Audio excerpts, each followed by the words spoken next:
E eu queria que você detalhasse, Dani, os desafios, né, de cobrir o jornalismo policial, ainda mais nas madrugadas, né? Sei que não é nada É, fácil, porque o pessoal vê vocês ao vivo, mas não sabe os perrengues ali dos bastidores, o que não vai pro ar. Né? Queria que você exatamente. falasse sobre isso, É, e acredito por você ser mulher também, né?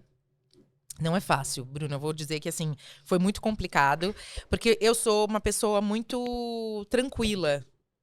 Só que eu percebi que na madrugada, essa minha tranquilidade de pisciana, ela tinha que ficar bem camuflada ali, porque senão eu não ia conseguir me impor. Primeiro que assim, as pessoas, equipe e, enfim, todo mundo na rua, na delegacia, nos lugares que a gente ia, todo mundo conhecia muito o Marcelo Bittencourt, que era uma figura masculina que já estava há muitos anos. Aí chega uma menininha com uma carinha assim, né, de muito boazinha e tal. Eu falei, e aí, agora, né? E aí, no começo, eu não fui muito respeitada, né? As pessoas não. E aí eu falei, puxa vida, eu vou ter que me impor aqui, ali. Não é fácil. Você, você lida com muita coisa ruim. Então, o primeiro caso que eu fiz foi um caso muito chocante.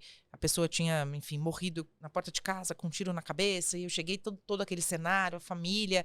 E aí eu questionei, assim, se realmente era aquilo que eu queria fazer. Porque eu fiquei muito abalada emocionalmente. E aí você começa a aprender. Não é que você fica frio, né? Tem gente que acha que jornalista é frio. Não, gente, a gente sente e sente muito. É muito difícil, porque você faz um trabalho que ninguém quer fazer. É de passar uma notícia ruim, é de dar uma informação que ninguém quer falar. E você, às vezes, tem que estar no meio ali da notícia com as pessoas que estão abaladas emocionalmente, porque perderam um ente querido, Sim. independente se você está falando da morte de um suspeito ou de uma vítima.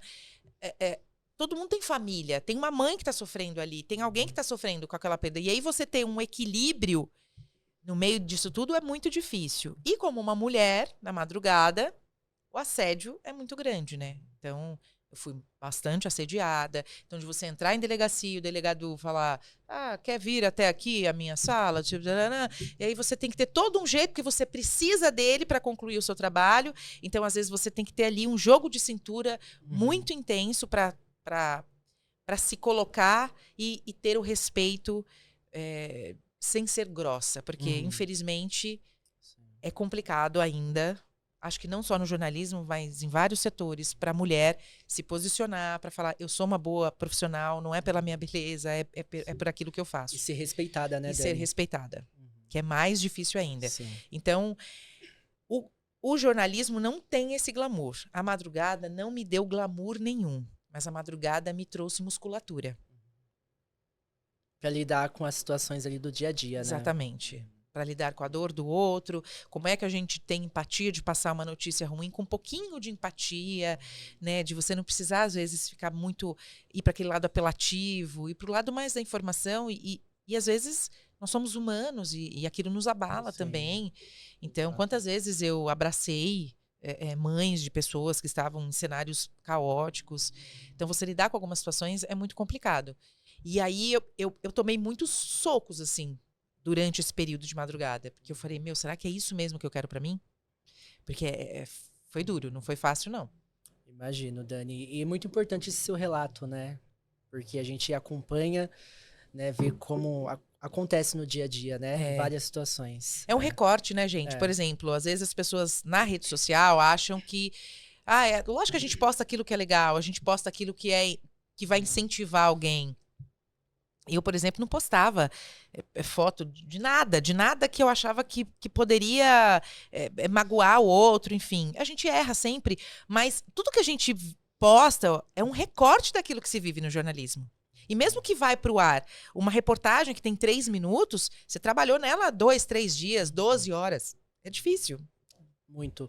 É, você, quando sai do SBT, se desliga um pouco? Como é que funciona isso pra você na sua cabeça? Porque são várias É, notícias ali pesadas, né, Dani? é, Das 6 às 9h30, né? é, Notícia atrás de notícia. Então, como que exatamente. funciona isso pra você? Hoje a gente ainda tem uma configuração de jornal um pouco mais leve, né? Sim. Na outra configuração do Primeiro Impacto, a situação era um pouco mais pesada, era muito mais tempo de jornal, eram 7 horas de jornal.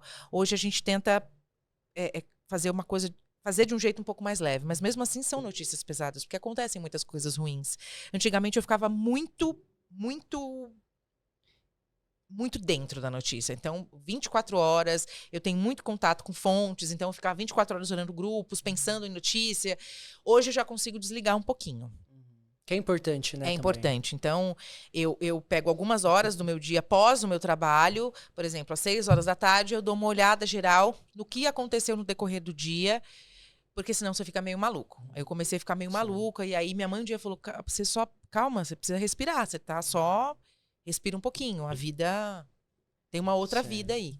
Então hoje eu consigo desligar um pouquinho, mas jornalista nunca desliga, né? Você é jornalista Exato. 24 horas por dia, é igual médico, É. sei lá, policial, você é jornalista 24 horas por dia. Você tá sempre ligado na notícia, Sim. você sabe disso, Sim, né? com E hoje a certeza. rede social, ela te traz mesmo sem querer a notícia. Exato, né? exatamente.